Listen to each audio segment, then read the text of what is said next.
Hey, welcome to another episode of the Black Outers podcast. I'm your host, Rod, joined as always by my co-host. Karen, And is it cold enough for you? bitch is cold. It is like super cold. It's one of these things where it's like certain parts of the country it's just cold. And we normally our temperature really doesn't get that cold here, but What temperature? it's like 24, 25 degrees and the high was 29 Mm-hmm. degrees. And bitch, I didn't go nowhere. I wasn't going nowhere. I wasn't doing anything. I needed a few things from the grocery store, and I went on Instacart, and Instacart was like, "Yeah, December 26th." I was like, "Well, bitch, then that's what it is, cause whatever I need, it ain't that goddamn important, cause I'm not going outside to nobody's fucking store or Yeah, I anything think right now, cause it's cold." it was 7 degrees when I woke up here. And I think it's 14 degrees right now. The wind is whipping out there. Yeah, the wind was blowing bad And here yesterday. yeah, and there's been a lot of flights canceled and stuff. Um, Mm-hmm. which is funny because this is our first Christmas spending it without you and my family Mm-hmm. in forever. Honestly, I think the first since we started even dating. It is. Yeah, so it was funny because I posted online that you sent me the flowers that's like a Christmas tree with a rose and stuff, and Mm-hmm. very beautiful. Thank you for it. No problem. I figured out. I was like, well, I know he don't have no decorations. So I was like, let me send him. They was like, oh, we can do a flower that look like a tree. So I was like, well, then that'll be something, to kind of keep around for the next few days. And so I figured out that'd be nice and sweet. So I sent you something and I sent my mama something. And we good with my mama because I had to call them and ask them what was up because normally when I track stuff like that, I track it because I want to be sure that it's picked up and I want to be sure that it's there, like they said. And so they sent me a confirmation that said it was at my mama's house. So I called her. I was like, "Hey, mama, how you doing?" I was like, "Did you get my gift?" And she went out. She's like, "No, I don't got nothing." I was like, "Well, check to see if it's on the front porch." And she went outside on the front porch. She was like, "No, it's not here." So I thought I got the phone with them. I say, "Mama," I say, "It's all good." I say, "Cause I'm about to get somebody a phone call to see why Mhm. this didn't get there." Like they said, don't send me no confirmation and tell me, that it's there when it's not. Yeah, I think they sometimes they confirm before they deliver. That's what the person told me on the phone, but I wanted confirmation on that. I was like, let's Yeah. be sure that that's what it is. And so she probably end up getting it later on today. If I call tomorrow and she ain't got it, they're gonna be shipping that shit again. She gonna get it December 26th or whatever. Like I don't Mhm. care if she get two versions of it. I'm only paying for one. Make Yeah, sure it get there. yeah, when you told me that mine was delivered, it hadn't been delivered yet. And was like, well, maybe they just buzzed in and someone else buzzed them in, or they walked in and they just put it at the front of the door. I checked the front Hmm. of the door, wasn't there. Made sure to take the keys with me, went downstairs and looked in the mail, and it wasn't there.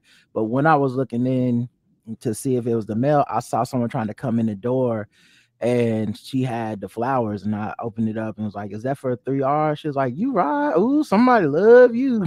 Then she gave me the flowers, and I had to sign the thing, and she told me how to take care of it, and all that stuff, and I put it upstairs. So yeah, thank you for those. I Hey. posted them online, and then I guess for some people it hadn't hit them, or maybe just that I'm up here by myself, and so it was funny after I posted it online. Like Eljoy called me and asked did I want to like spend Christmas with her family. Oh, yeah, they wanted to be sure you okay. Yeah, Yeah, and I Mountain could checked see on that. me. Yeah, people started Yeah, reaching out. They was like, "We don't want you to spend Christmas by yourself." right. Yeah, But because I got family here, so for me, if push come to shove, tomorrow I can always go see your parents, my mama, mhm, because everybody's down here. yeah, but I'm sincerely okay. Like it's not, me. I'm not Mhm. Oh a yeah. big holiday person in the first place, and I'm not a big like I need to be around some people person. So And it's brick outside. It's dumb brick outside, as they say. It's so cold. I don't want to leave if I don't have to. Like, unless I got an emergency or something, anything happening outside of this block for the next 2 days, it ain't got nothing to do with me. I like, I think I might take the trash downstairs. That's about them my big plans for Christmas, because Ain't that the truth? like I think, to get the L joys from here, it takes like an hour on the Uber and all that stuff, Mhm. and an hour back, and it's low key kind of expensive and stuff. I was like, thank you. I definitely appreciate the thought. You know what I'm Oh saying? yeah. Oh Very yeah. Oh yeah. sweet, Just but being just I caring and just promise, concerning. Yeah, they didn't want you to be alone, it, which I completely, understand. yeah. Like you say, for a lot of people, like you said, they didn't realize, like you say, you was by yourself. They was like, oh, they just assumed I was up there with you. Yeah, 12 degrees, dog. Mm-mm, I'm good. mm-mm. Yeah, that was I'm wrapped up like an basically. Eskimo with this little bit of cold, and you know how it is here. It'd be cold today, cold tomorrow. Maybe the next day. Then after that, we get back up to our 50s and 60s. Well, Like we normally do. that's supposed to happen here. I think all across the country, that's basically what's about to happen. Okay. Um, this is like the coldest it's been on Christmas since like 2018 or something, Ah. and setting certain kinds of records and stuff. The other thing, I think by Tuesday it'll be back to like kind of what it was. Hmm. But yeah, so I made sure to go ahead and you know, get me everything I needed. Like, I ordered a Hmm. big pizza that I knew I couldn't eat, in one day or whatever, but I just ordered it on like Thursday, and it just was like, if something happened where the power go out, or we get snowed in or some shit, or just it's so cold I'm not going nowhere, and everything's closed, I'll just be The snacking next on few pizza. days. Um, so I just basically did that, and then of course Chinese food is always available on the holidays. Oh, and they gonna deliver no Right. matter what. That's one thing I do love about whenever you order Chinese. You ain't got to worry about them missing no code. They gonna jump the fence, whatever it takes to get you your food. They was like, ain't no mountain high enough to get this food to you. They was like, fuck that. They gonna show up. Yeah, and we eat. That's what the thing that was funny, because one of my coworkers was saying how, like, man, so I guess it's Chinese for Christmas this year. I was like, bruh, honestly, my family, we've been going out and eating different ethnic cuisines on Christmas Mm-hmm. for a minute. Like, For when the past before few the pandemic, years. when we could go to a restaurant, we'd go get some Indian food, we go get some Chinese food, some Mexican food. Like, we didn't care, because Mm-mm. it was less dishes, less work. Leave them a Mm-hmm. big tip. You can get a little boozy, and everybody go their separate ways. I love that. Like, that's my That's favorite Christmas tradition. Yeah, that's what I was telling your mama. Once everything kind of gets back to normal, I wanted to kind of continue that tradition. And like you say, every year we would pick something different. Your mom and them, whoever, like we didn't care. Me, you just showed up, and it was just really, really fun just to go in there and sit and eat and enjoy. Like you said, nobody house had to be tied up, nobody had to, prepare and all that stuff. Because a lot of times nowadays people normally have to go to work like the next day and things, that particularly when Christmas like falls in the middle of the week and things like that. It's just more convenient. I enjoyed that. And like I said, once everything calmed down, I would definitely want to start doing that again. Yeah, the other thing I realized too is, like, a lot of people are just optimists in a way that I'm not. What do you Um, mean? because everybody's like, "Oh, you didn't go home to be with your family." I was like, Ah. "Dog, y'all don't see these flights in this Yeah, airport? Like, I'm we glad you live." didn't come home, because then I'd have been fucking worried. Is you stuck? Did the plane land? Like that shit is stressful, and everybody canceling flights. Like, not trying to be funny, I had already prepared, was like, oh, he's gonna be up there, for the holidays, and I was fine with that, because my thing is, don't nobody want to be stuck in them flights. Don't nobody want to be stuck with with people acting the fool and being impatient because they can't catch their connecting flight or whatever it may be.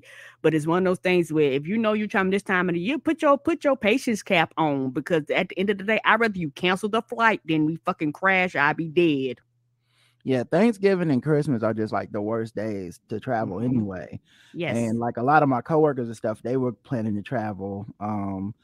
And it's like, I hope y'all get there, and I hope everything's safe and it works out. Obviously, you'll probably get there, maybe your bags don't get, there's always something, but I just didn't want to deal with that hassle. I think if I was to come back home for like a short period of time or something, it had to be like on an off cycle where it's like, oh, we have Thursday and Friday off for Martin Luther King Day or some shit. It wouldn't be like uh Christmas. Like Christmas just seemed like to me, it's just my mentality is like, I know I'd be in the airport like, of course I'm sitting here and they just canceled my flight and just said, and of course no one's wearing a mask, and of course this nigga's coughing next to me, and of course I'm gonna have to use the bathroom in the airport, and I don't know where to leave my luggage. Of course, like I just be sitting in like yeah. Do I take it all in the stall with me? Like the fuck? This was my fault. Trying to be like everybody else, So I just, it's not my thing,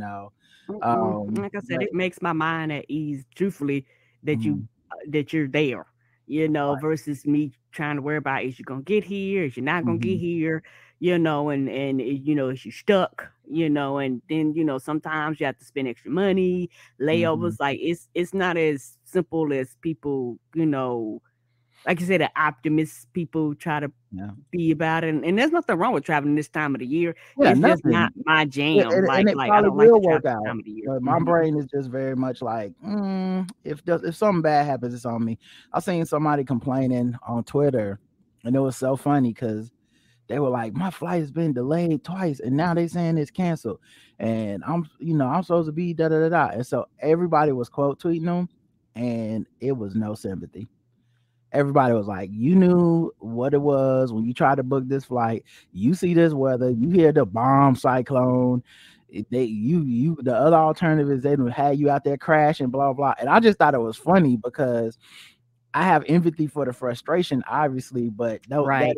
Obviously I'm thinking the same thing as everybody else. Is like, what you want them to do? Try to push through the fucking weather with heart, you know what I'm like? What you gonna this is one time where I don't want you to have heart, have no heart, and be like, you know what? Nah, we good, dog. Yeah, I don't ever want you to have heart on a flight. I'm not this ain't playing with a sprained ankle. Like, nah, sit this I want facts. I want statistics. I want shit that you know for sure. Right. So listening, like seeing the responses to that, I just laughed because I said, everybody is on the same page right now, which is like, man, sit your ass down, so I'm gonna sit your ass down mode. But yeah, that's all that's been going on here. I have no new thing to relay, nothing that spectacular happening. Nothing spectacular happened here either. I did get my the shower rod because me and the shower rod fell out, and it decided to fall off the wall and then pop me upside the head. Like, I just gave up the ghost. So I was like, you know what? It's on the in there, and I'm gonna throw it away. Not today, maybe not tomorrow, maybe one day when it's 60. I'm not doing it no time soon. But I got a new shower rod, and so what they have these, I didn't realize they had these little sticker things you could put on the wall to kind of put up underneath it. So next time it decides it wants to give up, it has a support system up underneath it. So if it decides to give up, I got a backup plan. Yeah. So, I did some little stuff around here too, but go ahead. I'm sorry. Oh, no problem. And so now the shower curtain back up because it's been on the floor for the past few days because I was like, well, I guess I won't be using that bathroom. Yeah, I had to get some have 2 bathrooms. I had to get some stuff here too, some light bulbs because he didn't have light bulbs in a couple fixtures. And I got a shower caddy and like a shower mat, and all that. Like you said, that little small stuff last time. You was talking about that little small stuff. They can keep it, but I'm not taking a shower without a mat, that kind of stuff. And but yeah, so I got a couple knickknacks for here to make it more comfortable. And then I figured out I was on the wrong internet. They have 2G and 5G. I was on the 2G. So maybe this time when I play streaming media while we're doing the show, maybe it'll play. It won't hang. Yeah, so and I figured, and then it's like the Xbox was downloading and playing better and all this other stuff. So I was streaming I was already streaming stuff, but it was streaming faster and easier. So you live and you learn, you get comfortable. All right, let's do some show stuff. Let's get into some segments and some news and all that type of stuff. Okay. And we have a new sponsor today. That I'm gonna play. You know what? Let's do the new sponsor now. Where's the new sponsor? Read. Okay. The billionaires funneling money into our politics are often the same billionaires who fund corporate news media, making it hard to trust what they're reporting. That's where the Lever Time podcast comes in. Lever Time is a weekly podcast produced by the investigative journalists at The Lever, a reader-supported and independent news outlet focused on holding the powerful accountable. Their work has uncovered deep corruption and vast sums of dark money. The president himself referenced the importance of their work in a speech about campaign finance reform. Go to levertimepod.com or search Lever Time on your podcast player to listen in. Now, here's a message from Lever Time host David Sirota. I'm David Sirota, award-winning journalist, Oscar-nominated writer on the movie Don't Look Up, and former campaign speechwriter for Bernie Sanders. I'm also the founder of The Lever. We started Lever Time so that our original reporting can reach as many people as possible. We also interview a variety of guests across media and politics. Some recent guests include actress Susan Sarandon, Amazon Labor Union President Chris Smalls, MSNBC host Chris Hayes, Planned Parenthood President Alexis McGill Johnson, and U.S. Senators Sheldon Whitehouse and Brian Schatz. You can subscribe to Lever Time on your favorite podcast player or go to levertimepod.com. It's Lever Time. Yes, money.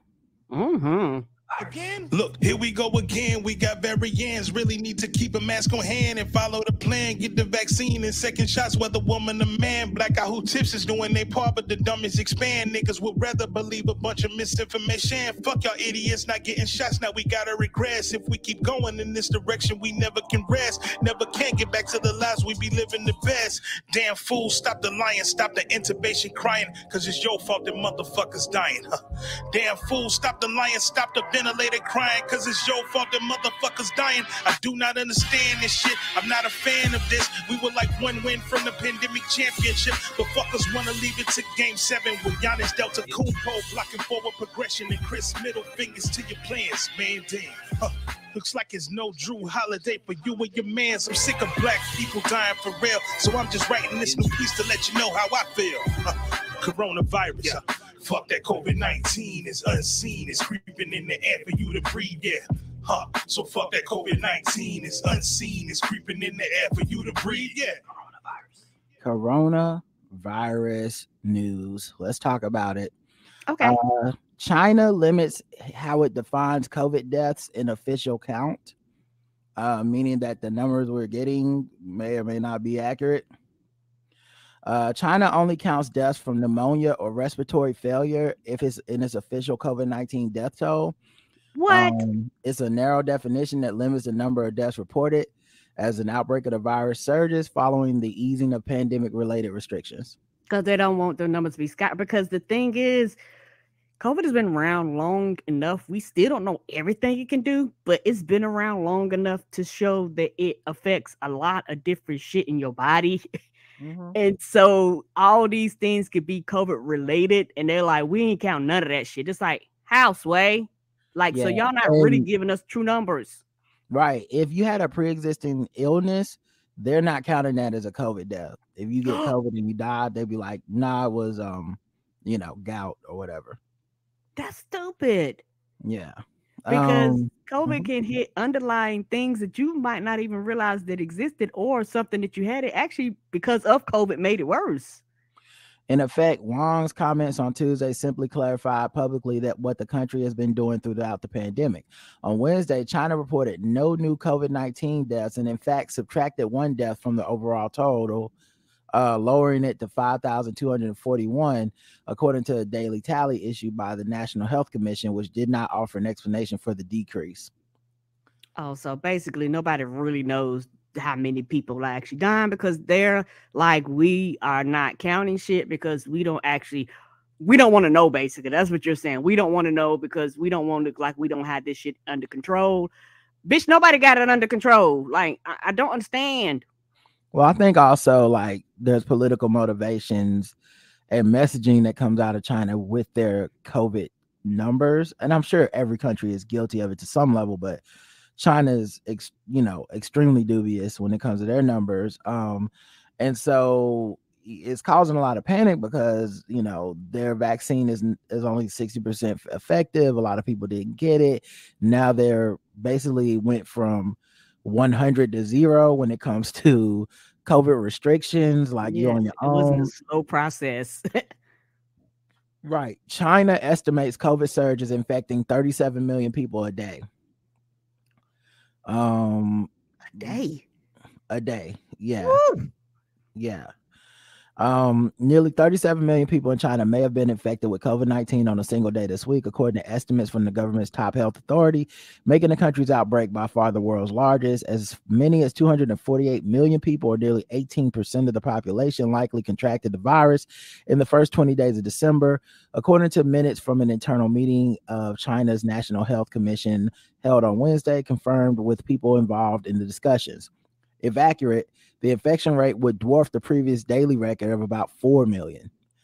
That number makes sense. That number's high. That's like a hard number to swallow, but I can understand because you've had protests across the country. You've had people going out and being, closer proximity than ever before. You have people that they're tired of the restrictions and things like that. And so once you lift these restrictions, you have people going out living their everyday lives, people that probably otherwise would not have got infected, getting infected for the very first time, or either they might be, what you call that, where you don't have any symptoms, asymptomatic, and not know it and just spreading it. Like, these are the things that you run into, and that's the thing. They're dealing with this for the first time, when other countries have always kind of been dealing with this. They just literally have the power and the authority to shut shit down. No other country had this.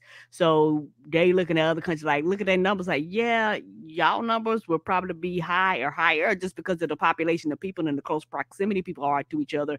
But like you said, they're not counting their numbers right. And, people wouldn't allow to just freely move around like they are now. So I could see these numbers going through the roof.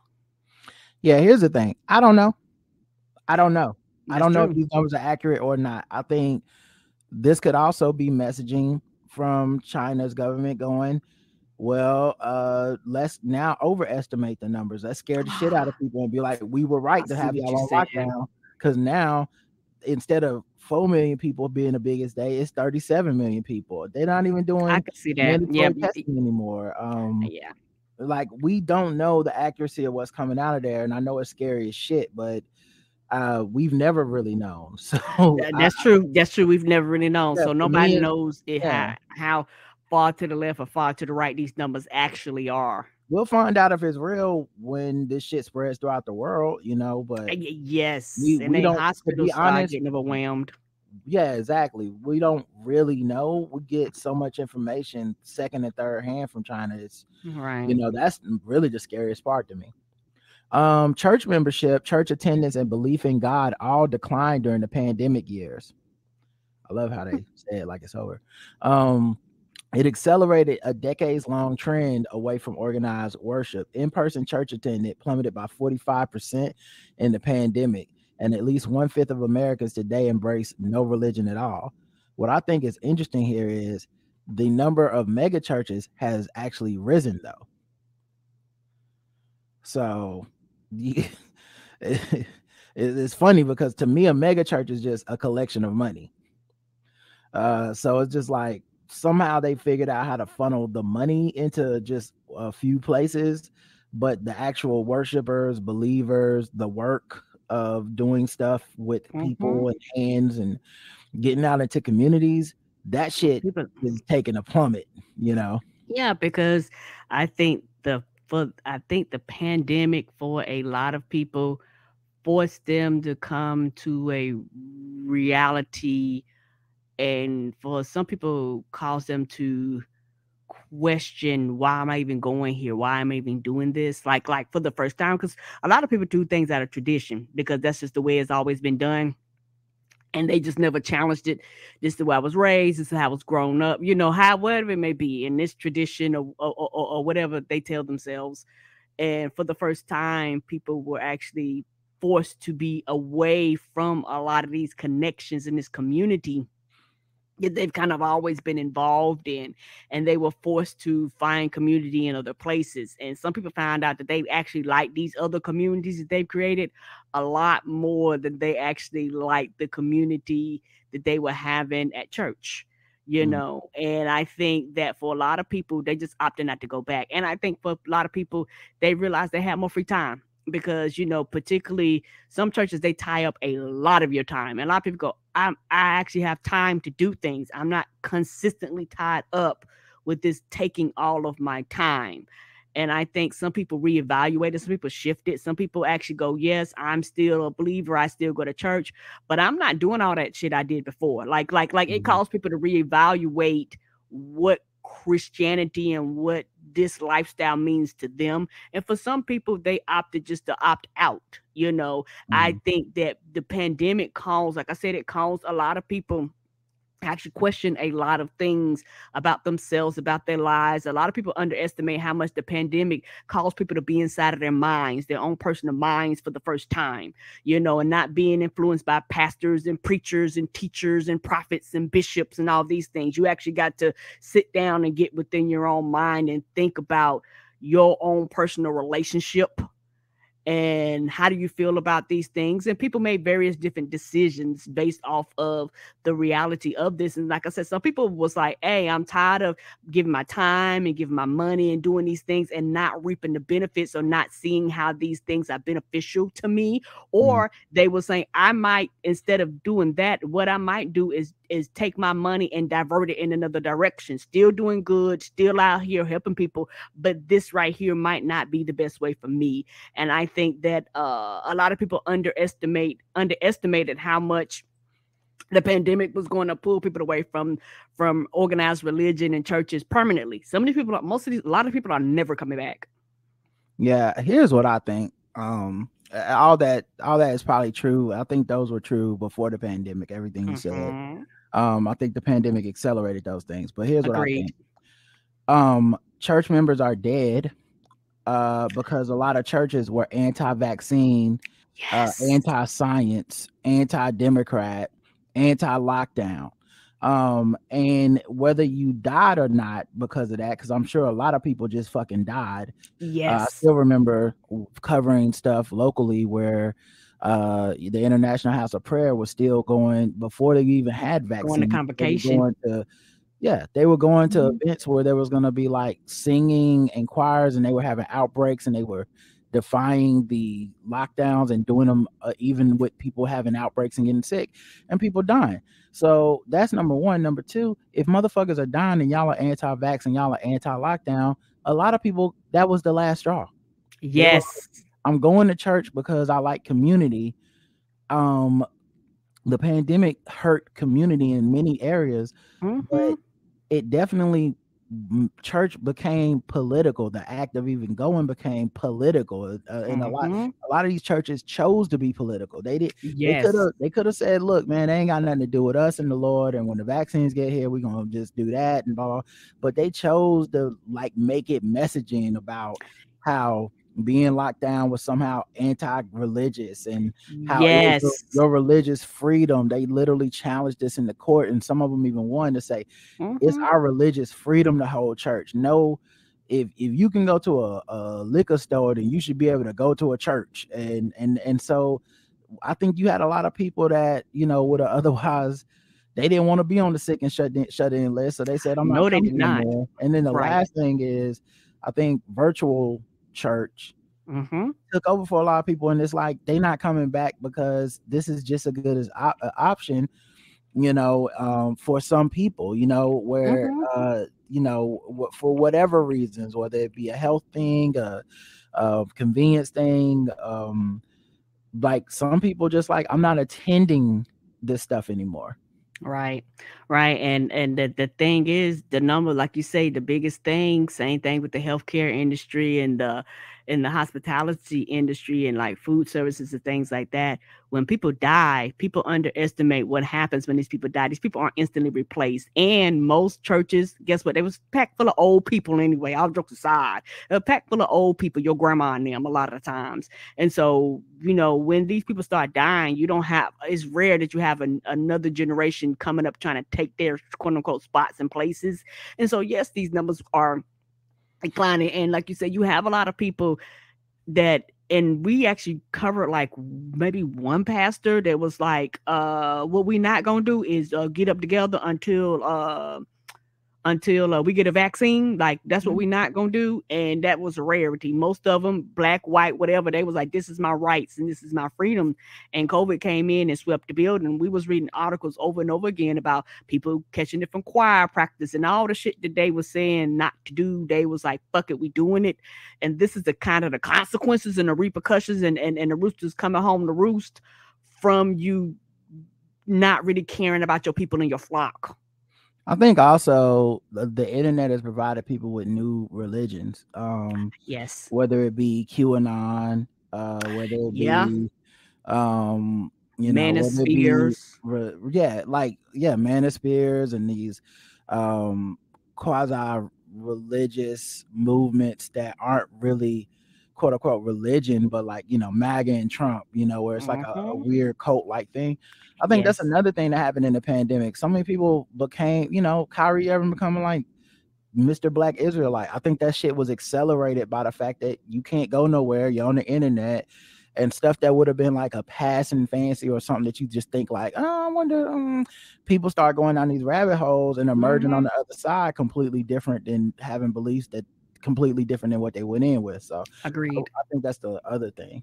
But it is interesting that the mega churches, meaning the money, is still happening, and I think that's because straight up Republicans are treating the church like a political wing, and they're funding and pumping money into it, regardless of if they attend or not. They just like, here's some money. Yeah, is the evangelical wing is a actual political arm of the conservatives, and so I wouldn't be surprised if a lot of that is just the money coming from a smaller collection of people that may or may not even be religious, but they understand that these institutions and these mouthpieces being around, much like conservative radio, are much more impactful than you can even quantify in votes. And so yes, I wouldn't be shocked if that's why you continue to see like a mega church and the mainstream churches do well. Hospitals, an infectious disease board recommended that hospitals stop screening asymptomatic patients for COVID-19. Basically, to get into the meat of this, it's money, basically what it's coming down to. Saying like, one, a lot of the aid and stuff that was coming from the government is running out. Right. And so they was like, we're wasting our time, basically. The people in charge of the money are like, we can't afford to and should not continue to test people that are asymptomatic, even though we know asymptomatic people can still spread it, and it's less likely, but they still can. And you would, in a perfect world, I'm sure you'd rather know and then send that person home for 2 weeks or whatever. Agreed. But yeah, they basically just said, yeah, we can't do it. And the actual workers were like, no, we want the testing. Yes, because they was like, we actually come in contact with these people. Like, we understand that y'all, y'all counting dollars and cents, but y'all are basically putting our lives in danger. And guess what? And some of us have died, some of us have quit, some of us have changed departments. And the little few people we got out here that y'all fucking working to death, we're not going to be out here dying and shit just because y'all want to pinch pennies. The report also notes one study found that a COVID test can cost $54.50 per patient, which adds up if you test every patient. And it cited a study in Spain that found a more targeted approach that screened just 25% of patients before elective surgery admissions was equally effective at reducing transmission. Which is another thing that they're bringing up is like, we're casting a wide net, but we might be just as effective casting a smaller net to a very specific type of person. So it's like, oh, okay, you coughing, or you got whatever body aches, we testing you. But if you just come in and you feel fine, you seem to be fine, we're not wasting a test on you. And basically, in practice, it is about the same effectiveness. But yeah, it's Yeah, but when you're talking about human beings and people that have to come in contact with that, they like, fuck that, spend that goddamn money. Yeah, people would rather know, Right. Notably, the board didn't advise facilities to abandon asymptomatic screening in all cases. It may still be helpful in specific settings, including when transmission rates are high or patients are particularly at risk. For example, it can make sense to screen all patients in a transplant or oncology wing of a hospital where many patients are high risk for severe COVID, or in behavioral facilities where healthcare workers have to be in continual close contact with patients. So yeah, that we'll see. But I think a lot of this is what's going to come to pass is that people are going to start considering the cost benefit analysis of it, because the government did not fund this in perpetuity. Yeah, you know who you point at, you point your fingers at the Democrat. Not the Democrats, the Republicans. A lot of shit that people complain about, a lot of times because Republicans, they didn't want to renew it. They didn't think it was that important. They slashed it, they cut it and shit like that, because all this shit right here, they wouldn't even have thought about, because they would have got the funding from the government. A lot of the things like your jobs covering full 2 weeks without you having to take time off. Jobs did that as long as the government was paying for it. The minute the government stopped paying for it, guess what? They stopped. And these were things that were actually good for everybody. It kept the numbers down. It kept people safe. And things like that. But when you have people in power and people that vote that actually don't care about the populace, that they're supposed to be over the safety of the populace, even the people that vote them in, they don't care nothing about them because their voting populace is dying too. So you have a percentage of people telling them not to get shots, and then people are like, fuck you, I'm not getting a shot no matter what you say. I'm anti-shot and I'm never going back. This is the consequence of repercussions. Like, everybody's punished because of this. Yep. The average lifespan of Americans is now at the lowest in nearly 2 decades. It fell. The average lifespan shortened by over 7 months last year. The decrease follows an already big decline of 1.8 years in 2020. As a result, the expected lifespan of someone born in the U.S. is now 76.4 years, the shortest it has been in nearly 2 decades. The 2 reports released by the CDC on Thursday show deaths from COVID-19 and drug overdoses are the most notably, and by drug overdoses, most notably fentanyl, where the primary drivers of the drop in life expectancy. Wow, it's one of the things where you hear it and you kind of aware, but it's also one of those things where COVID is impacting people, and you have a lot of people who may have been on the verge of a lot of things, maybe mentally and psychologically and all types of stuff, and COVID just pushed them over. So you have a lot of people dealing with a lot of stress and death and all these things around them, and some people, their vice is drugs. And so you had this uptick of a lot of this drug abuse that was happening along in combination with COVID. Yeah, COVID is the 3rd leading cause of death last year and the year before it, which is wild because it was before that it was 0. And more people died of COVID last year than they did the year before, so we'll see what 2022 looks like, but so far it looks like COVID-19 deaths are on the decline, which is a good thing. That's a good thing. But we'll find out, all right. And the last article is a Kansas City lawmaker behind "In God We Trust" bill found guilty of COVID relief fraud. You don't say. Michael Capps, a former Kansas City lawmaker who once sponsored a bill to put the words "In God We Trust" in every federal building, has been found guilty of committing COVID relief fraud and money laundering. His career wasn't supposed to end this way. In 2018, the Republican was appointed to the Kansas State House and won his election bid later that year. Like other members of his party, he used his time in office to push Christianity on everyone. And that's why, in addition to his anti-trans and anti-abortion bills, Cap sponsored a bill to put "In God We Trust" in public buildings, including public schools.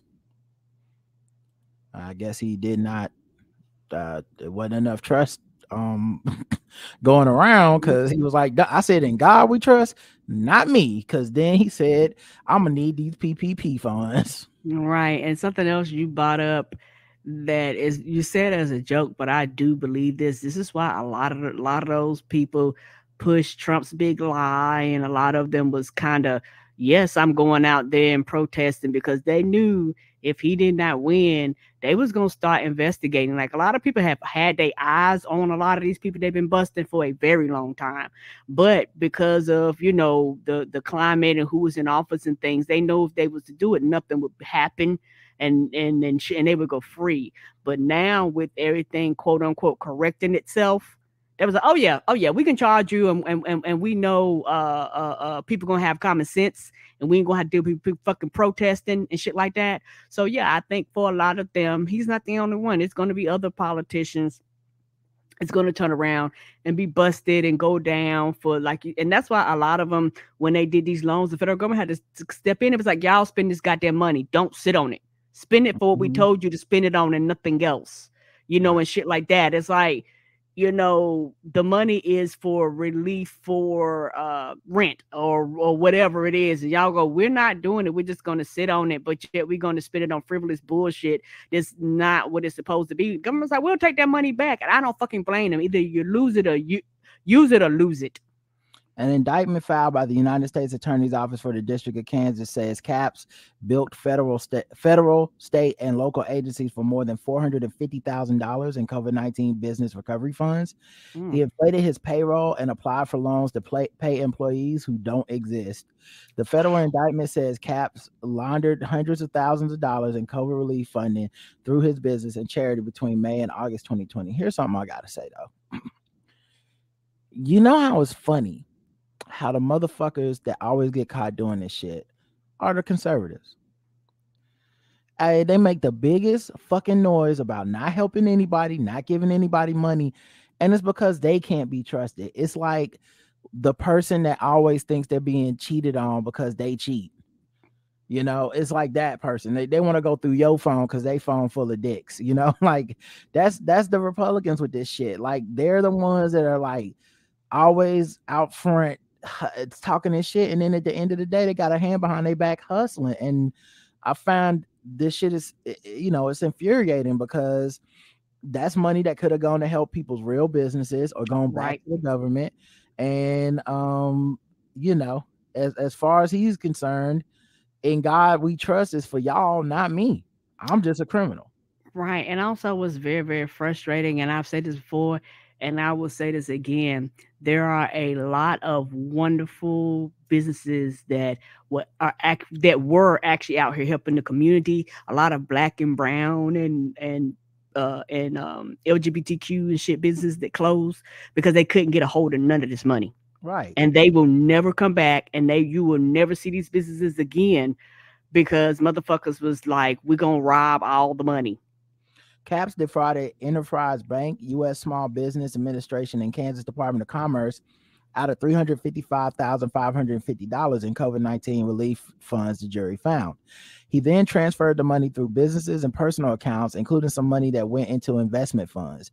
Capps remains out on bond, of course, while he awaits his sentencing hearing, which is scheduled for March 10th. He could face millions of dollars in fines and decades in prison.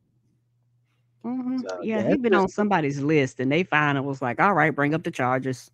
It's just funny how it's always them, it's just always them. All right, let's get into some other news. Let's do some regular news here on this Christmas Eve. Why am I not getting the beats that I want? Oh, okay, because I'm in the wrong folder. Yeah, now let's do it.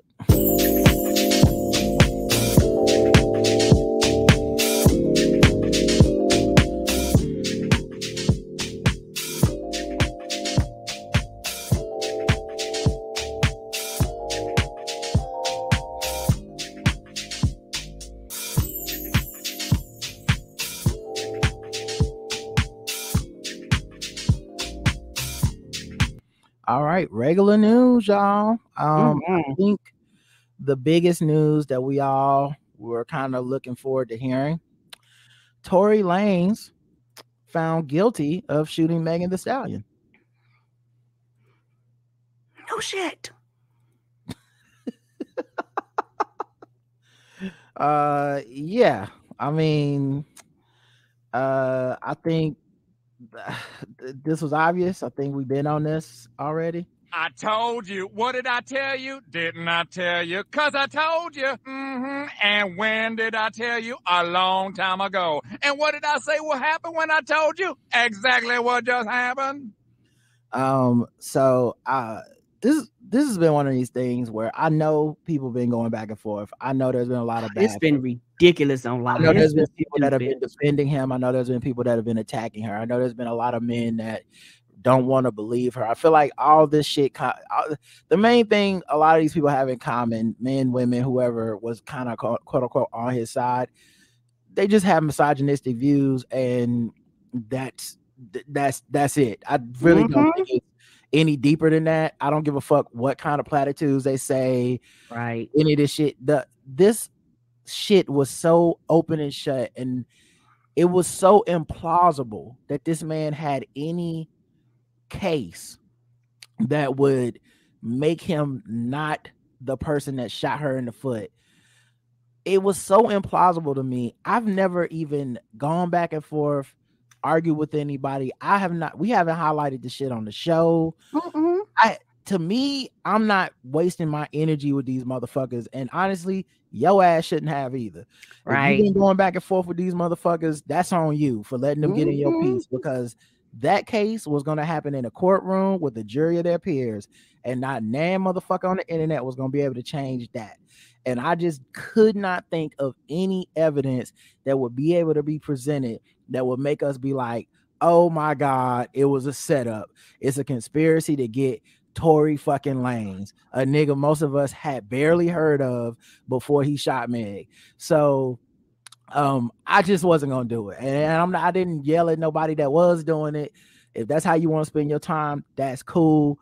I was not gonna do that shit. So I'm not surprised. This is the result I always expected. The trial was hard to follow because influencer culture. Yes, the news was crazy. Like, people, it was so wild, and it was hard to find, not something funny, actually find good sources that was actually like, y'all, this is really what happened. These are the facts. I think the judge didn't allow like cameras or recording in the courtroom. So everyone I saw that was getting their information was getting it third hand through someone who went to the courtroom and then got on Twitter and then told you what happened. And I saw maybe one or two people, and then I turned that shit off because it was blatantly self-promotional, egregious behavior. It was a lot of like, people. There was some fucking dude, I don't know if he's white or not, he looked like a white dude to me, but they kept sending this motherfucker's shit around, and he was so messy. He would be like, guys, like, it was like that, like, first of all, that's not how a fucking reporter or someone reporting on a legal case should even be acting. Like, I don't want a breathless, like, oh, wait till y'all hear this shit. Like, I don't want that out of a fucking courtroom setting. Like, come to me with some facts or whatever. But this is what in a large way is the TikTok and influencer culture taking over, and people were sharing it based on whose side they were on or what they wanted to hear, right? And they were getting content. This is that thing I say where I feel like events happen, and that's the sun, and the rest of us are all just getting the radiation and the heat off of the event, but we're also trying to reflect it like the moon. We're trying to become our own stars off of what happens to other people, and something like this is so it's such a tragic, miserable, grief-laden story that it didn't feel right to be so sensationalistic about it. And it's very callous how people were presenting this shit like you know, guys, oh, I was just in there. And so check this out. This is what Kelsey said. And I believe her because I mean, she did it. I'm like, what does this have to do with anything? What was actually said? Nothing. What happened? Yeah, because my thing is you're dealing with influencer culture. They're not fucking journalists. They're not professionals or any of that shit. You know, they don't actually do the who, what, when, where, why, how. They don't answer any of those goddamn questions. And it's like you get enough of them people in there that comes with their own agendas, a lot of them.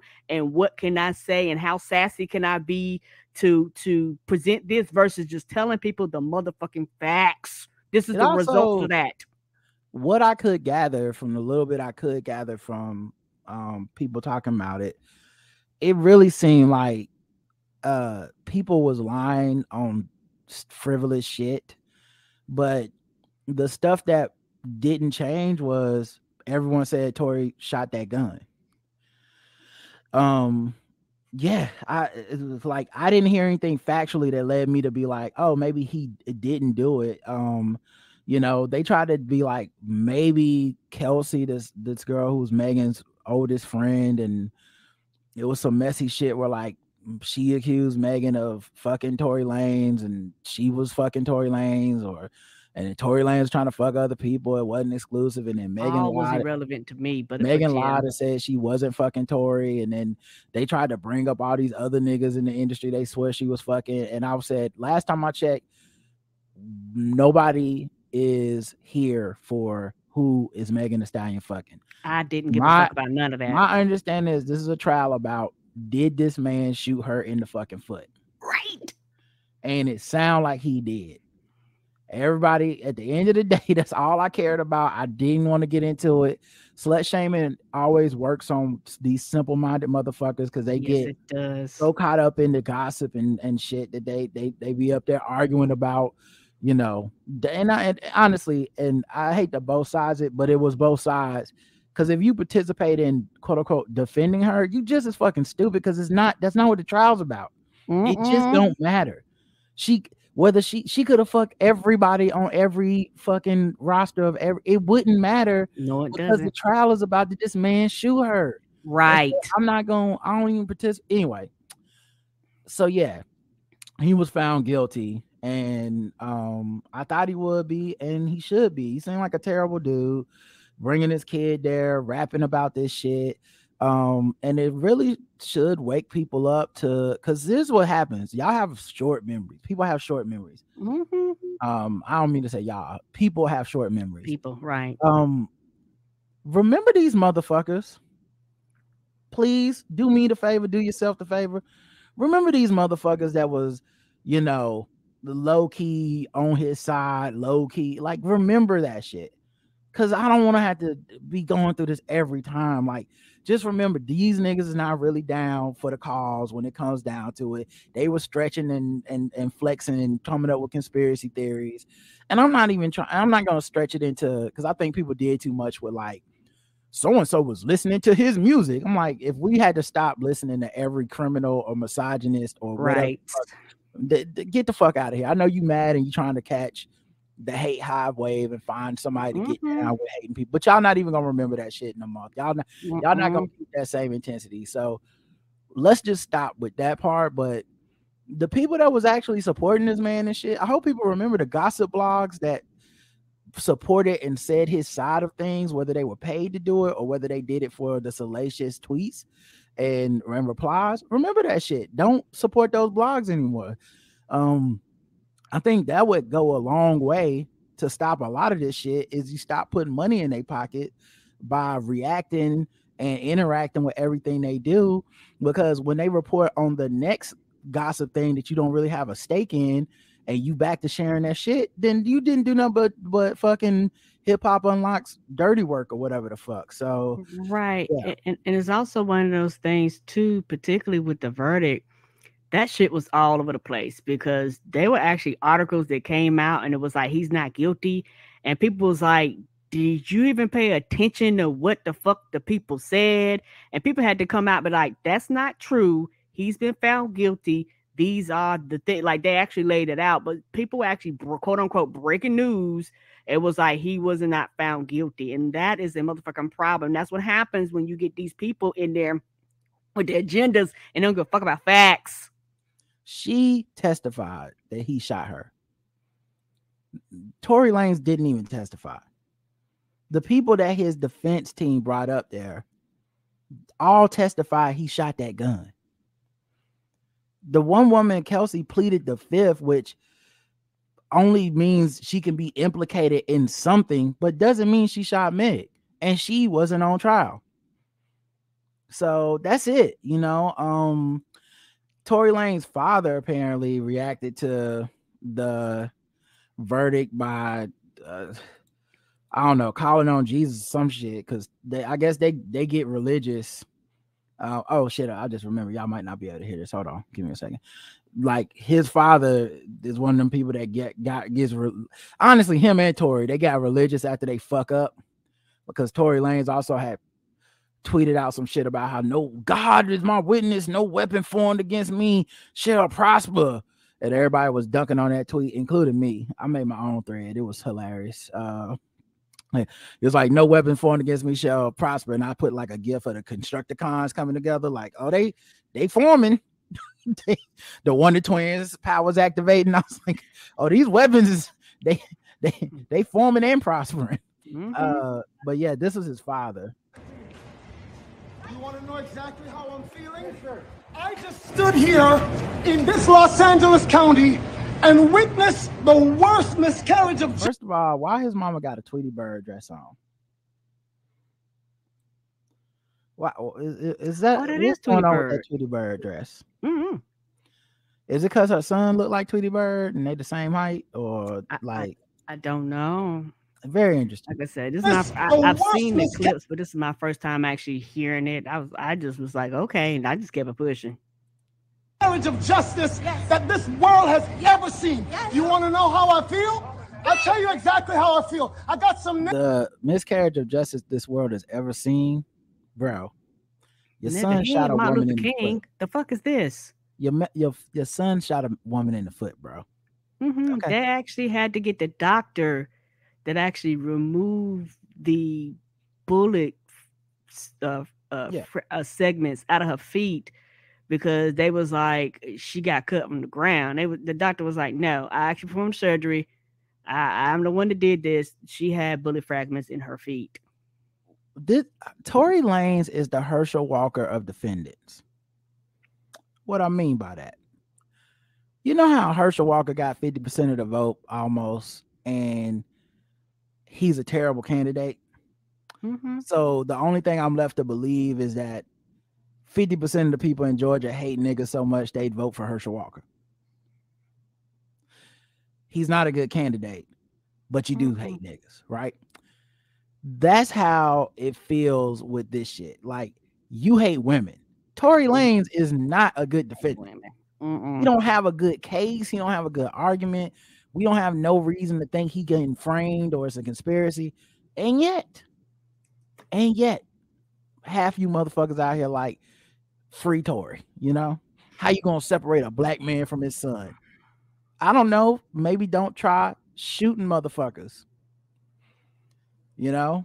I'm gonna get to the prison abolitionists in a second too, because they deserve some heat. Yes, you can't get ahead of this, but let's go ahead and get back to this clip. Names that I want to call: Alex Spiro, Desiree Perez, and the whole wicked system of Rock Nation, including you, Jay-Z. Now, why is Jay-Z in it? What? Who? I'm confused. Was they on trial? I don't get it. And honestly, like, another thing I've seen that I thought was extremely hypocritical and short-sighted and kind of stupid, because people been turning this into a gender war and people been fighting between black men and women all day. A lot of people was trying to point out, like, and Jay-Z didn't even say anything during the trial. And I kept thinking, like, and neither did Beyonce, and neither did Rihanna, and neither did, like, yeah, what were they supposed to say? None of them are on trial. Because at the end of the day, what they say does not fucking change the facts of the case, period. Right. Like, you're going to see a lot of people now that will say, like, yeah, this nigga need to go to jail, or maybe they support her privately or whatever. As is their fucking business, by the way. Right. But like, that's one of my issues with social media and Twitter is we value the tweet and the public quote unquote support way more than we value actual support, actual work, the private things people do. Correct. For all we know, Rock Nation could be paying for her fucking legal defense, and we'd still be like, or her for the, you know, they could be paying for her support in some type of way, and we still would be like, well, if they didn't tweet it, it don't count. You know, like that shit was weird to me. Is once again another reason I didn't feel like talking about this shit online, because people get mad about the wrong shit all the time. They do. Pouring your energy into something that don't matter. Right. You know, like motherfuckers tweet shit and do backhanded shit every day. Like, yes, they do. Yes. You who say you rose from the gutter, but you have traded and bartered the souls of young men, and you're still doing it. The only independent witness in this courtroom is a man whose name is Sean Kelly. He came to court, and our attorneys, he would not even shake their hand after he went upstairs with Kathy Tarr and Alex Bart. They met on Saturday before. They met with our witness. Yeah. All I see is that this little nigga ain't have a chance, okay? Yeah. If this is his parents, then there's no way this motherfucker had a chance at life. We hear you, but you're not on screen. Oh, okay. Let me refresh real quick. No problem. No, let me turn my camera on. I didn't know it turned off. Oh. Huh. Okay.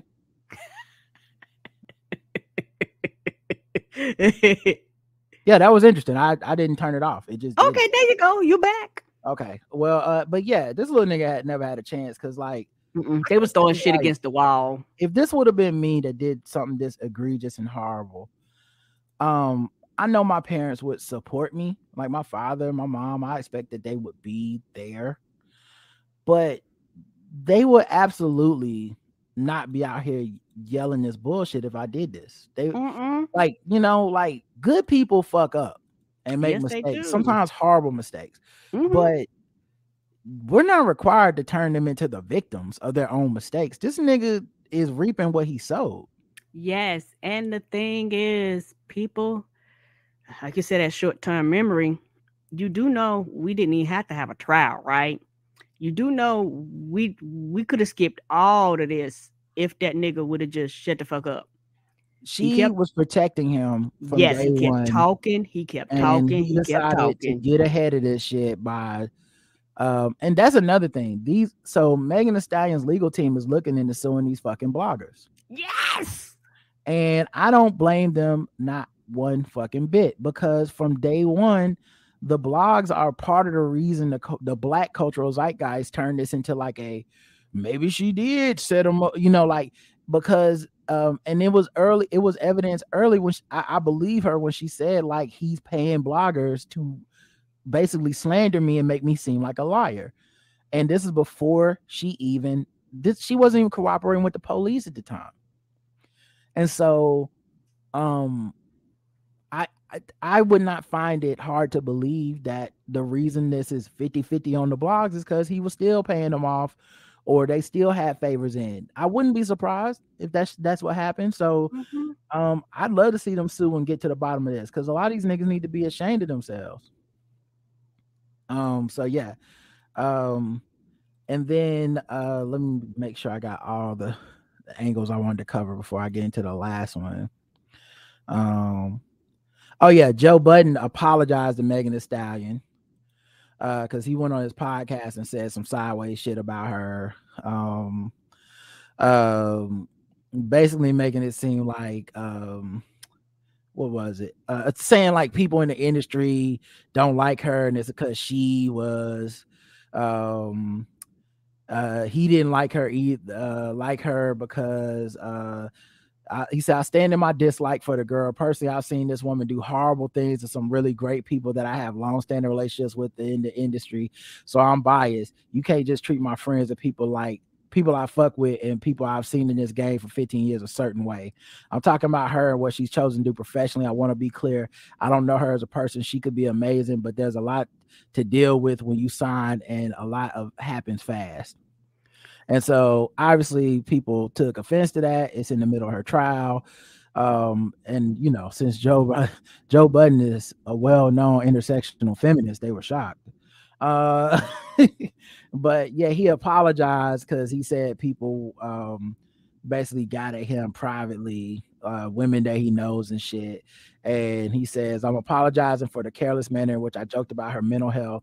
That didn't sit right in my soul and my spirit. That's not funny, because whether you believe her or don't believe her, can you afford to be wrong? The answer is no. Yeah, because the thing is, particularly when it comes, you know, to him, it's like, well, if Megan Thee Stallion was this terrible person, I think we would have heard about that by now. Like, I'm not trying to, like she's interacted with too many people, and she's been around for too long for everybody to be like, she's just a horrible, terrible person. Mm-hmm. And it's not the fact that she's perfect or anything like that. No, it's just for the fact that, you know, it could also just be that Joe Budden has a fucking well-known history of misogyny. Right. I mean, it ain't that damn complex. He always saying the wrong shit. You know, like, I've always been surprised by, I forget what company is, like Patreon or iHeartMedia put him in charge or something. And I'm like, that is the racism. That's the bigotry of lower expectations, to borrow a phrase from the Black Republicans. Because I'm like, if this was a white man saying shit like this and being in charge of that division, y'all would have never got him up out of that seat. Like, hey man, you can't be in charge of other people's careers and treat women like this and talk like this on your show, right? Knowing that we got employees that have to listen to what you say, you know. But they still put his ass on there anyway because they don't really care. It's like Nick Cannon and shit. Anyway. YouTuber Zach Campbell called out for dismissing Megan Thee Stallion's testimony against Tory Lanez because of her zodiac sign.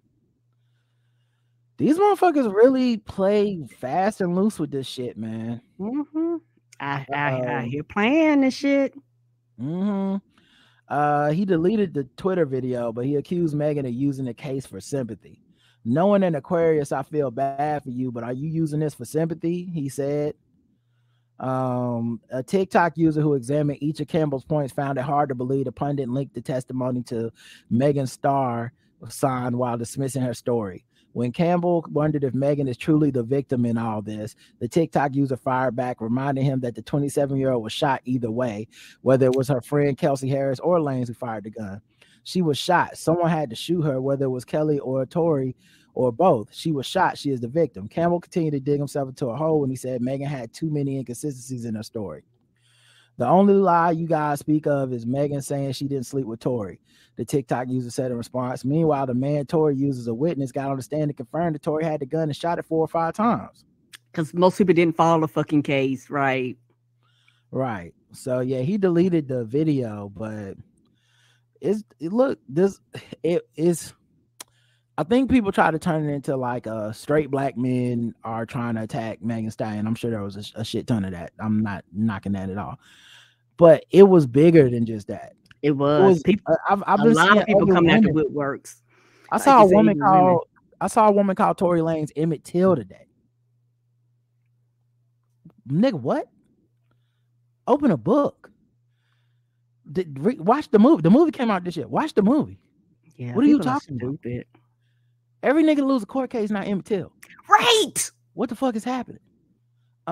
This, you know, I don't believe this dude is gay. You know, but that's the other thing with the blogs and stuff. A lot of that space in the stan culture and stuff is a very like queer space and a very like women space, and it's messy and it's still misogynistic and it still can be anti-black.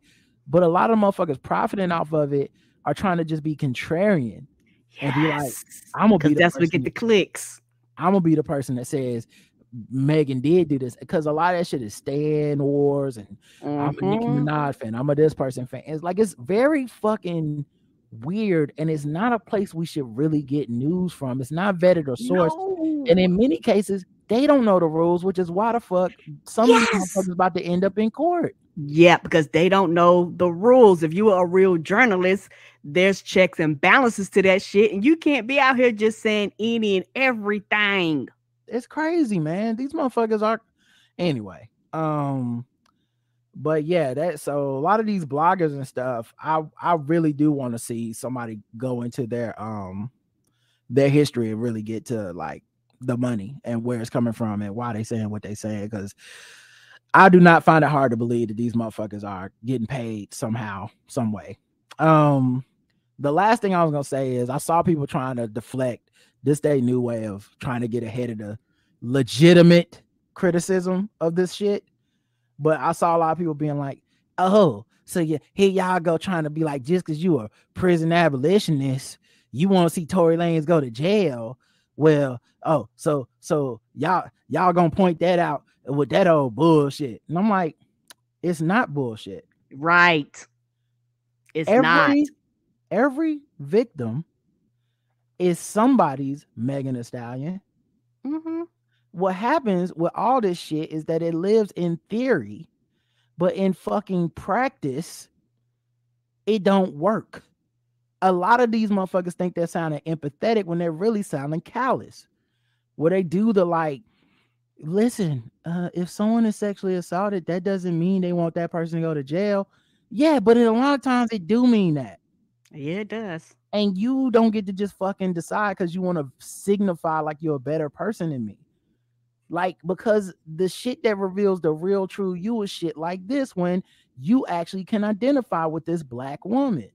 When you've made some people have made a personality out of following her work and out of making her feel like making it seem like she's the representation for them and who they want to be and what they want to see in the world. Nothing wrong with that.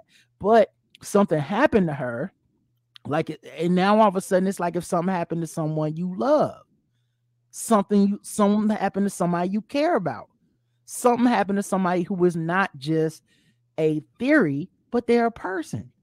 And you can't hold the fiction in your heart that these type of things should just be done away with, that people like Tory Lanez don't exist, unrepentant, recidivist, people that will refuse to even admit they did something wrong. You refuse to admit these people exist, so you paint everybody into this, it's all rehabilitation, it's all good, it's all that. I saw another person say, imagine how bad Tory Lanez must be if all these prison abolitionists are wanting him to go to jail. And I said, nigga, if you don't shut the fuck up, y'all have been telling me the worst of the worst people should not be in jail. Tory Lanez ain't even the worst of the worst. What he did is fucked up. It is not worse than murder and rape and shit that these other motherfuckers did do. And yet, y'all want him to go to jail. And it reminds me of that podcast I listened to. I forget which one it was. Please don't email me because I don't remember, and I don't remember what episode I said it on.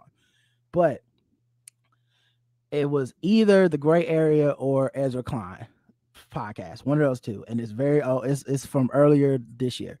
But he talked to an actual person that was a prison abolitionist, justice, like person that wanted to overhaul the justice system. Mm-hmm. And she was saying one of the toughest things that makes it tough for her is that the people on the internet they're being silly with these concepts that are real. Yes. And she was saying how a lot of them will dismiss the real community harm that is happening when people are not being forced to at least pay for their crimes. And she said the reason that they are more hard on a celebrity for tweeting the wrong thing will follow this nigga to the end of the earth. Some actor they don't like, every time they pop up, they gonna be on their ass. But when someone does a real crime, they consider that we should turn the other cheek, move the other way, look away.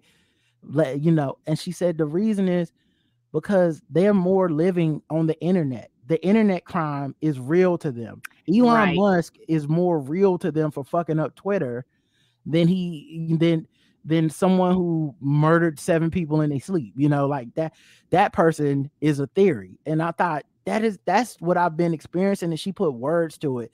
And so, yeah, if you are team Tory Lanez got to go to jail, but y'all tripping on anybody else going to jail, you are a hypocrite. And listen, welcome to the club. Everybody's a bit of a hypocrite. Don't even like, I'm not even sure why you're trying to get ahead of this. Maybe embrace that, accept that. Like, oh, okay, I get it now.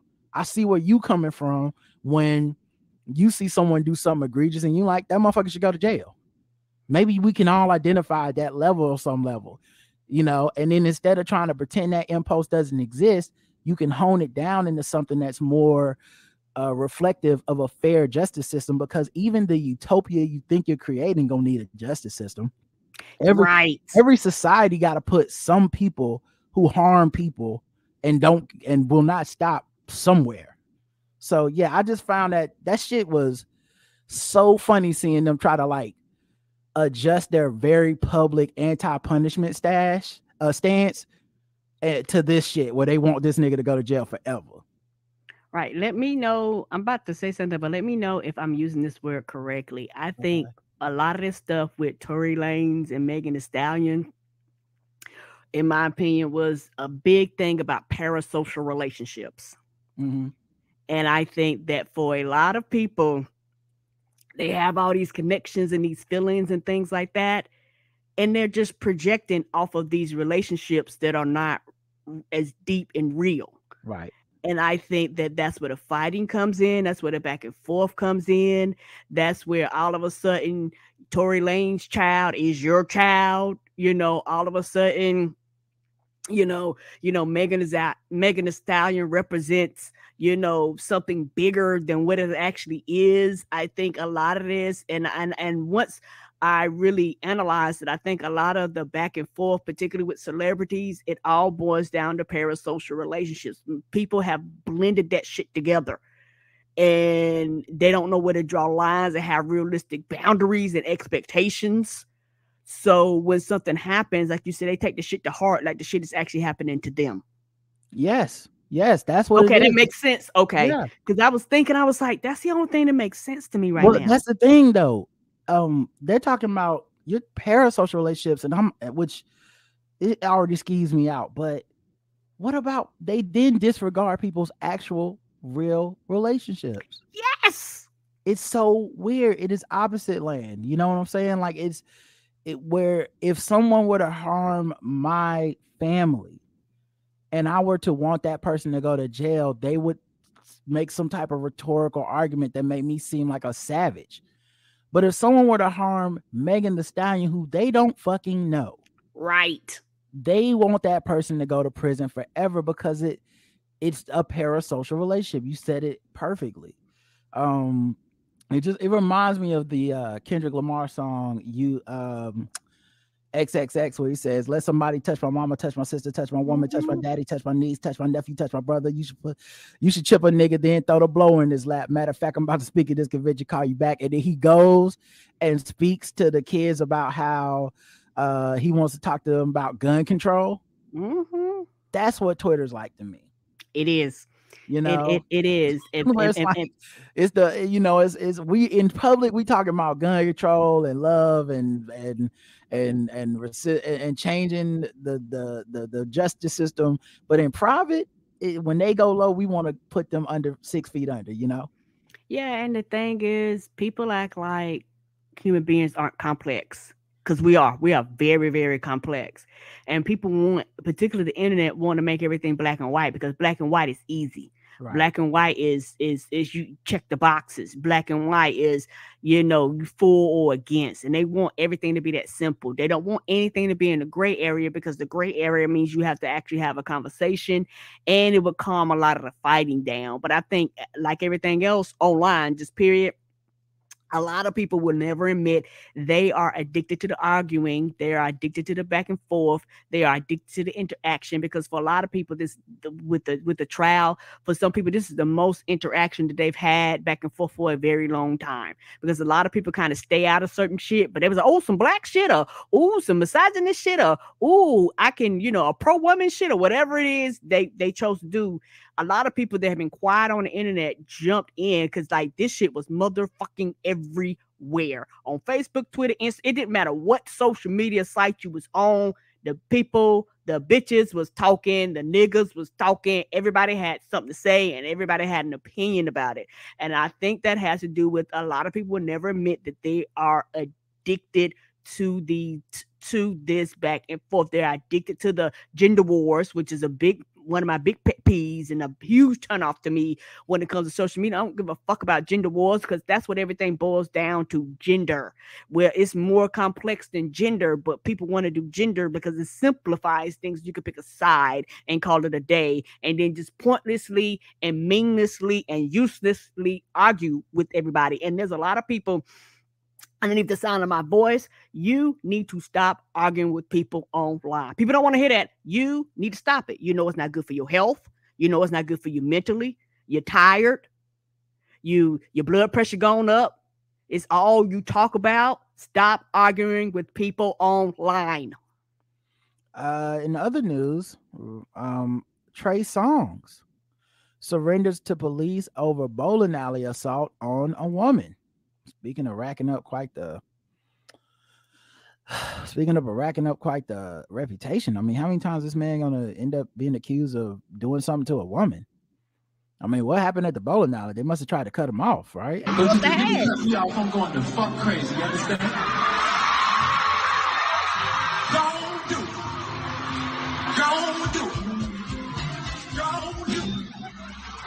Cut me off. Don't do it. Don't cut me out. Sir, it's now 2 a.m. We got to start closing up the lanes. I'm start closing up. We gotta let you. We gotta get. We're not serving no more food. I'm gonna need your bowling shoes back. Lane 12 is now closed. We're gonna go ahead and hit the switch on that. Last call. If the nigga cut me off, I'm going to fuck crazy. You understand? Uh-oh. I think that's what happened. I think that's what happened too. The incident reportedly occurred inside of one of the bathrooms at the establishment with Trey Songz, real name Tremaine Neverson. Did not see that coming. That is an accurate ass name. Tremaine Neverson. That, I mean, I would, because most of the time, most names are like, their nicknames are so far from like their real name. They was like, no, keep it close. Well, that's not what I'm talking about. I'm not saying how it sounds like Trey Songz. I'm saying Neverson sounds exactly like what the fuck he says when you ask him to like calm down or Neverson. Like, hey, can you please not touch the ladies tonight? Never, son. Never. Oh, the ladies gonna be safe around you at this party? Never, son. Never. Well then, I think you had enough drinks. We're gonna have to ask you to get out of here. I'm sorry I had to cut you off. But if a nigga cut me off, I'm going to fuck crazy. You understand? Oh, okay. Okay. Give him some more drinks. He allegedly punched the female victim repeatedly and dragged her by the hair. She was taken to the hospital and treated for visible minor injuries. It was later reported there was a second victim, a male who claims Trey punched him in the eye. The man refused medical treatment. The singer's attorney, Mitch Schuster, has denied the allegations while claiming his client has been cooperative with law enforcement. He's faced several physical and sexual assault cases over the past few years. However, most of the allegations were dismissed either by the victim themselves or by the judges presiding over the various cases. So I guess we'll see if this one sticks. Just try not to cut him off, I guess. Tamar Braxton rushed to the hospital in an ambulance while battling the flu. Oh no! You do not want this, she said. I heard this year they said the strain of the flu is off the chain because it's been second fiddle to the COVID, and flu said, "Guess who's back? Back, niggas, y'all in each other's faces, and I'm back." Yeah. Yeah, she said, this isn't an attention post. This is an attention post. Literally, I was with my best friend at Norman, somebody in Wardell, blah, blah, blah, shopping and doing Christmas fun shit. And very next day, I had to be taken to the hospital by ambulance, needed oxygen because I thought God was taking me home because I could not breathe and my chest was on fire. Get your flu shot. I wasn't around a lot of people. I have no idea where it came from. Enjoy your holiday at home. You don't want this. I get my COVID shot. I get my flu shot. 2 in 1. Fuck that bullshit. Yeah. And I think a lot of people are just trying to get out and hang out. And it's get your shots. The TSA finds a disassembled gun in jars of peanut butter. What? Yeah. They were screening some checked baggage when one of the bags triggered an alarm. The officer opened the bag and found 2 plastic jars of creamy peanut butter. Upon closer inspection, they found parts of a disassembled semi-automatic handgun hidden inside. The gun magazine was loaded with bullets. God damn, and the peanut butter dangerous now? I guess so. Somebody's about to get shot up in a jiffy. Somebody about to be in a sticky situation.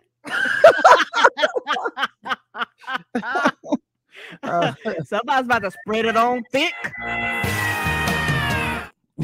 Thick and creamy and chunky. How you want it? Chunky or crunchy or smooth? What a tasty way to die, apparently. Things could have went ajar, you know. That's good. Man. My thing is, they really thought the peanut butter was gonna cover up the metal. The fuck is this? Maybe they're trying to trick the dogs, but it's like, you know, they got that scanner. Not the dogs. They're trying to trick the metal detector. And that's what I'm saying. Like, okay, like maybe the peanut butter is to trick the dogs, you know, because they can't smell the gun. Okay, but you can't trick that machine. You know, this is so illogical. I don't know. Because I'm thinking about drug sniffing dogs. I don't think dogs sniff guns. So what do I know? Wouldn't be surprised. Dogs can sniff anything. Wouldn't be surprising if dogs could sniff guns. They did track the traveler down and arrest him. Of course. But first they said his bags went to the wrong airport. He had to wait a date. No, I'm just kidding.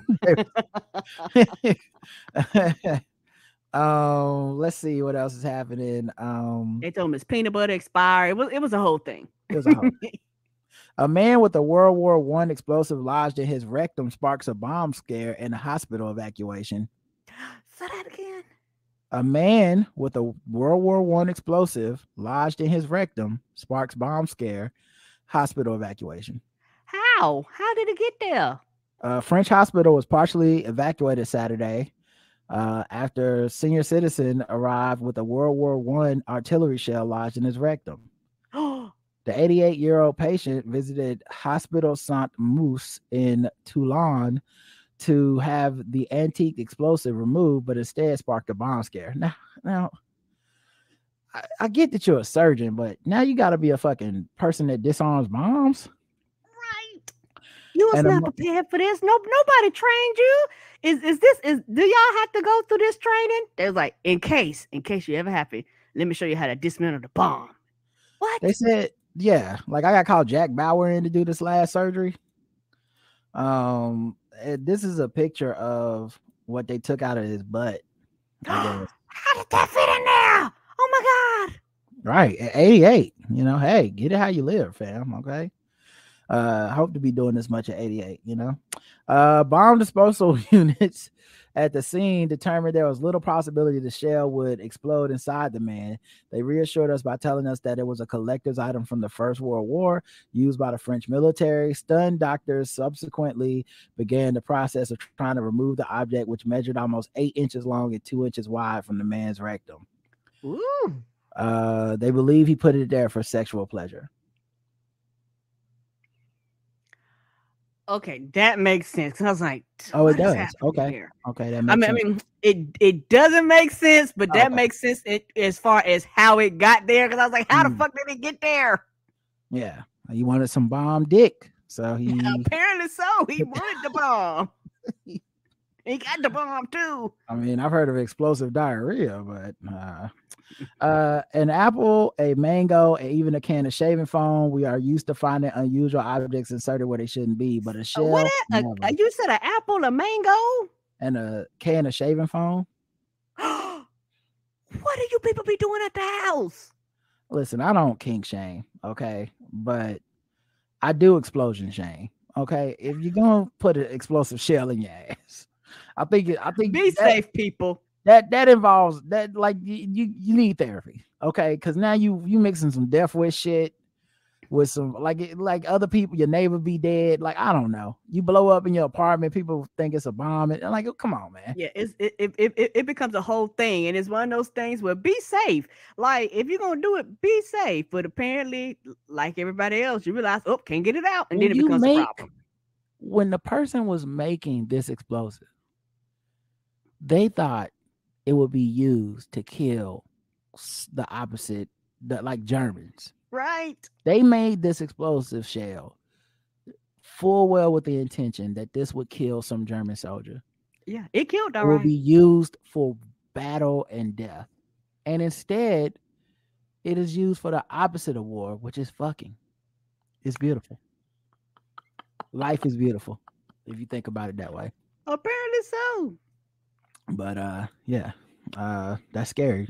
Speaking of fucking around, Samuel L. Jackson liked hardcore porn on Twitter, and fans gave him a wake-up call. Actor Sam Jackson celebrated his 74th birthday on Wednesday, and the greatest gift may be he received an important life lesson, that the things you like on Twitter can be viewed by the general public. I told you, I've always thought that bullshit was a problem. You ought to be able to make that shit private. So he apparently liked a bunch of porn scenes on Twitter, not realizing that the like is meant to be a public endorsement. And of course, fans did notice that. That's hilarious. And nigga 74 enjoying his life. Yeah. I feel bad for him. Yeah, a lot of people don't know that.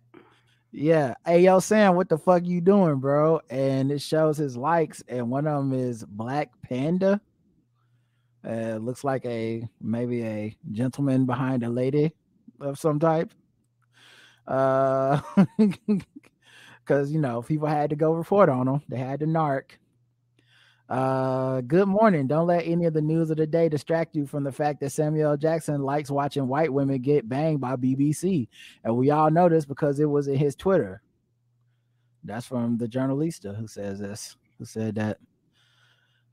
Many also tried to come to his aid and tell him, hey man, your likes are public, Yeah, all the porn tweets have now been unliked according to BuzzFeed. And he has previously been opened about liking hentai, which is pornographic animation from Japan. So many Twitter users weren't surprised. All right. I could see that, but most of the general public did not know that. So they was like, what is happening here? Mm-hmm. That's why I said people should be able to make that private. You can on other platforms. I don't think it's a big deal. I think if he would have taken a World War I shell and stuck it up his ass and had to go to the hospital, I think that's a big deal. That is a big deal. I think liking porn is not that big a deal. It just reminds me of what I was talking about last time we had a show or whatever. I was like, I wonder if there should be an age limit for social media, because it is a place where Sam Jackson is Disney's own, and also you can find out Sam Jackson is watching black.com or some shit like like too much information. Yeah, it's like I could want to follow Sam Jackson to know what projects he's working on, and I end up finding out that he's working on beating his meat to black meat, white feet, or blacks on blondes, or cuckold or something. Like, he could be into anything. I didn't need to know this. Didn't need to know. But guess what I found out? On the internet, on social media, the same place your 13-year-old can be. Like, that's true too. There's something to it. All right. Let's move on. Let's do something we haven't done in a while and play some Guess the Race. This time for Guess the Race. This time for Guess the Race. This time for Guess the Race. This time for Guess the Race.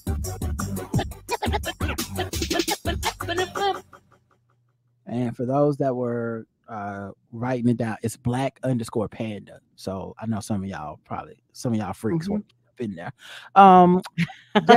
In case you want to know. Guess the Race. You know how the game is played. Karen's playing, the chat room's playing. In interest of not getting kicked off YouTube, I'm gonna try to translate the guesses in the chat to something a little more acceptable and hope that that's not the thing that got us kicked off YouTube for that week. Who knows? We probably said mad shit this before this even started. That YouTube was like, oh no, that's it. Oh no, baby. These Negroes, you broke the rule again that we didn't even tell you that you broke. What? That's hate speech. Michigan mom charged after allegedly catfishing and harassing her daughter and teen boyfriend. What? A Michigan mother has been charged after allegedly harassing her teenage daughter and her daughter's boyfriend under a fake identity online.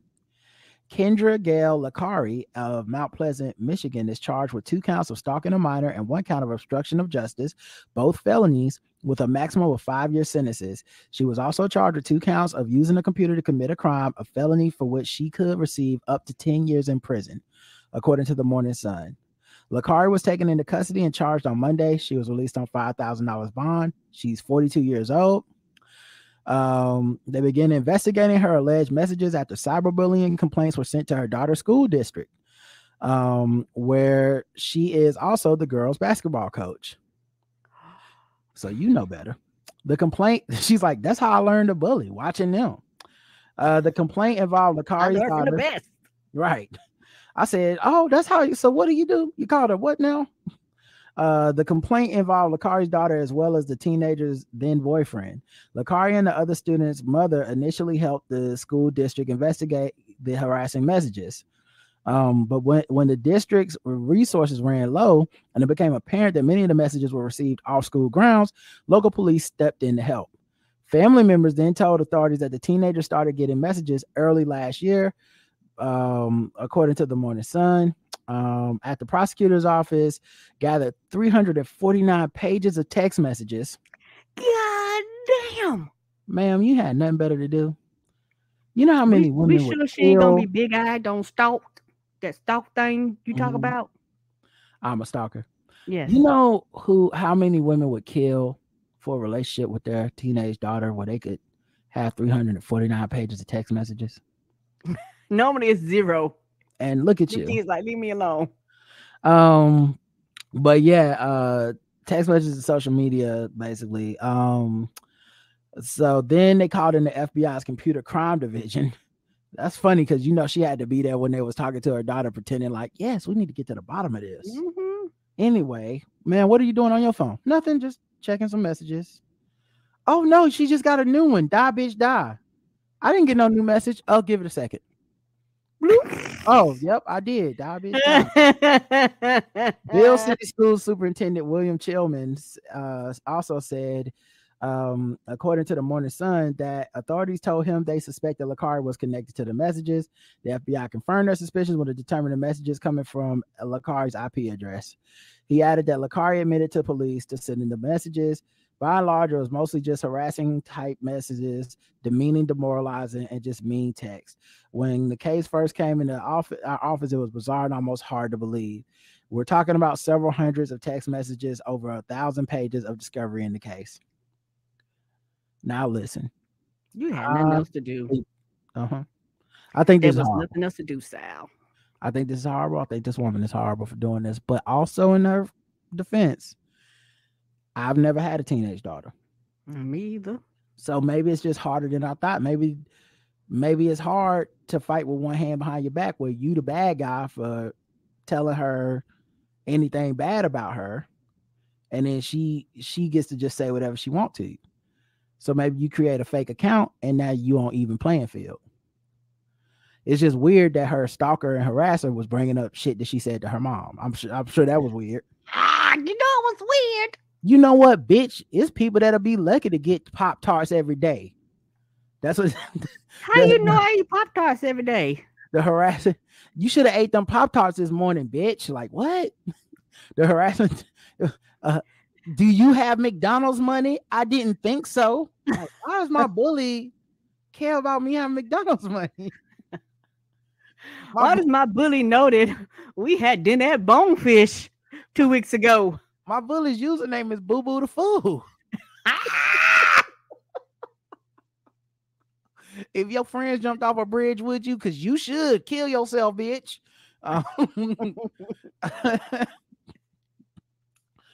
yeah. So they said, according to the criminal complaint, the mother masked her location with a software platform and used multiple numbers and area codes, so it would seem as if her daughter's friends were sending the text messages. Oh, that's even worse. So she was spoofing. She was spoofing her friends. So she definitely probably thought her friends was like backstabbing, evil, traitorous people. She ultimately aided her daughter in telling authorities about the messages. If at any point this became something they didn't want to engage or continue, they could have stopped. Rather than stop, they continued to snowball into the sophisticated plan where they tried to conceal their identity and throw the police off their tracks. Lakari's alleged motives are not clear. However, her daughter and other teenagers said to be distraught. I would be, yeah. Yes. Yeah.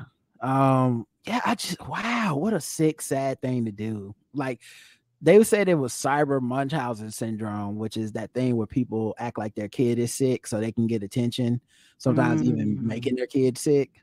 Wow. So maybe she thought this will make my daughter come to me and we'll get attention as a family. It sounds like a mental illness type, because there's no reason that's going to sound like it makes sense to nobody. What was the name again? Her name is give me 1 second to get to the top. Kendra Gale Lakari. Black. Karen's going black. Chat room. Mommy Dearest White. Caucasian catfish. Michigan, but not Detroit. I'm thinking white. Some white shit. White behavior. The correct answer is, I think everyone except Karen said white. Everyone except Karen got it right. And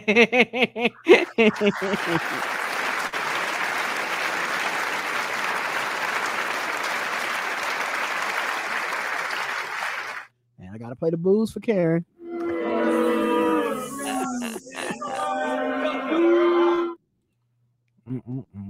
Now, what made you go with black on that one, Karen? The name sound like a black ass name. Kendra. Okay, because Lakari sounds like a white name to me. But yeah, Kendra sounds kind of black. I can see that. Let's go to another. And a chainsaw wielding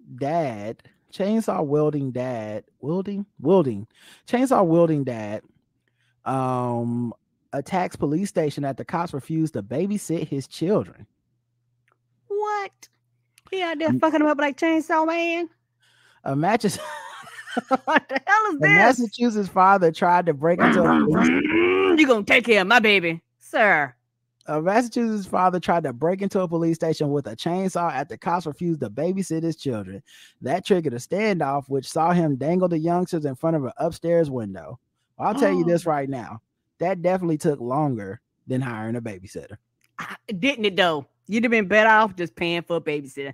Now you got to pay bond. Your kids probably gonna be taken away from you. Now it's a whole ass ordeal. Just go ahead and pay the babysitter. Just take the babies on a date with you. I don't know. This is why I don't get mad when people have babies crying in the movies, because I said